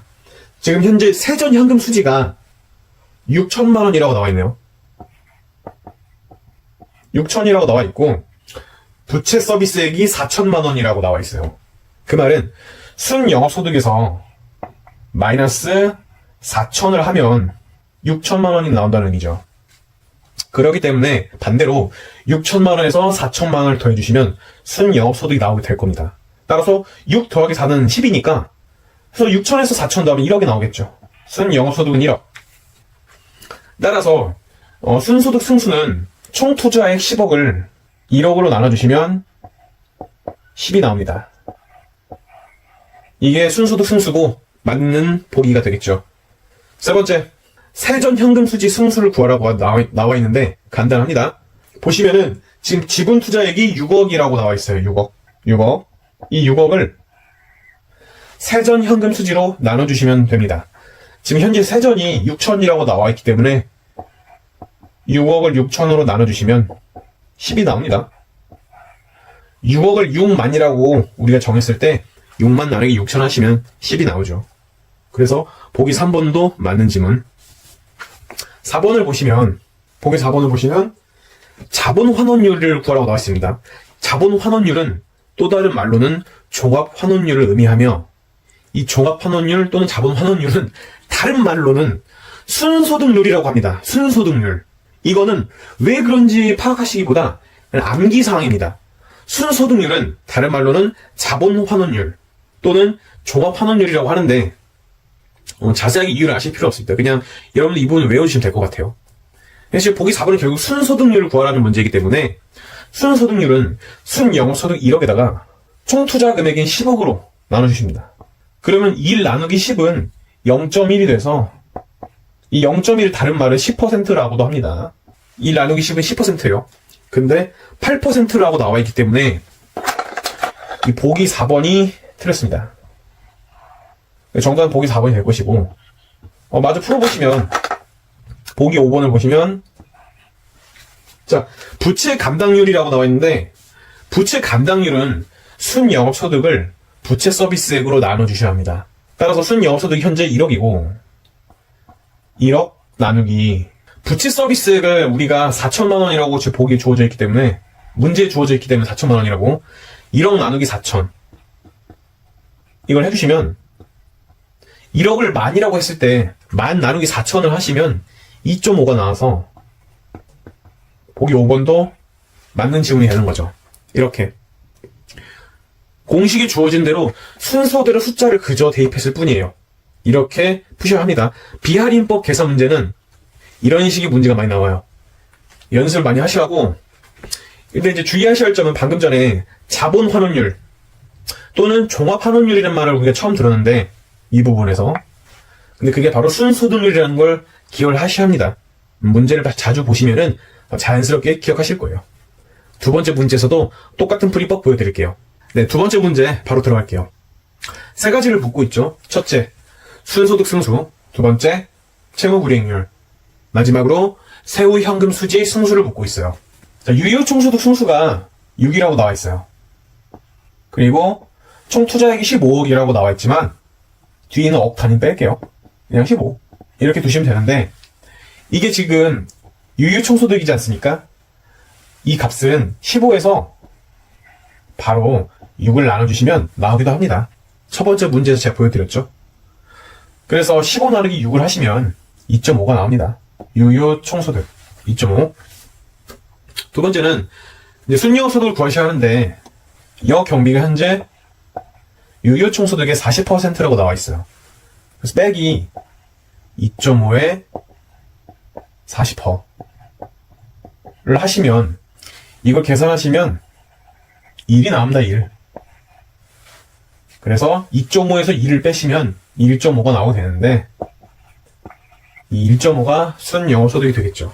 그래서 이제 순소득 승수는 총 투자액에서 순영업소득을 나눠주시면 되기 때문에 15 나누기 1.5를 하시면 10이 나옵니다. 이게 첫 번째. 두 번째는 채무불이익률을 구하셔야 하는데, 채무불이익률은 영업 경비에다가 부채 서비스액을 더하신 다음에 마지막에 유효 총소득으로 나눠주셔야 합니다. 따라서 영업 경비가 지금 현재 1이라고 우리가 구했으니까 1 더하기 부채 서비스액은 현재 6천만 원이라고 나와 있으니 이 6천만 원을 0.6으로 바꿀게요. 왜냐면 1억당 지금 1로 표현했으니까. 그래서 1 더하기 0.6 나누기 유효 총소득 2.5 이렇게 하시면 결국 1.6 나누기 2.5가 됩니다. 이걸 계산기로 계산하시면은 0.64가 나오는데, 0.64의 다른 말은 64%라고 합니다. 100% 중에 64라는 건 결국 64%라는 걸 의미하거든요. 이게 두 번째까지 구했고, 마지막으로 세후 현금 수지 승수는 먼저 세전을 구하셔야 합니다. 순영업소득에서 부채 서비스액 6천만 원, 즉 0.6을 빼시면 0.9가 나옵니다. 세전 현금 수지는 0.9. 여기서 영업소득세까지 차감하셔야 하는데 영업소득세는 1천만 원이라고 나와 있으니까 우리 식으로 바꾸면은 0.1을 빼주게 되는 거죠. 0.9에서 0.1을 빼시면 0.8이 나옵니다. 그래서 마지막에는 지분 투자액을 이제 나눠주셔야죠. 세전과 세후는 지분 투자액으로 나눠주셔야 하니까. 그래서 4억을 4라고 했을 때 4 나누기 세후 0.8 하시면 5가 나와서 보기 1번이 정답이네요. 그냥 밑에 있는 공식대로 숫자를 넣었을 뿐이에요. 순소득 승수, 채무불이익률, 세후 현금 수지 승수. 다만 보시다시피 가유순전후를 구하실 줄 아셔야 합니다.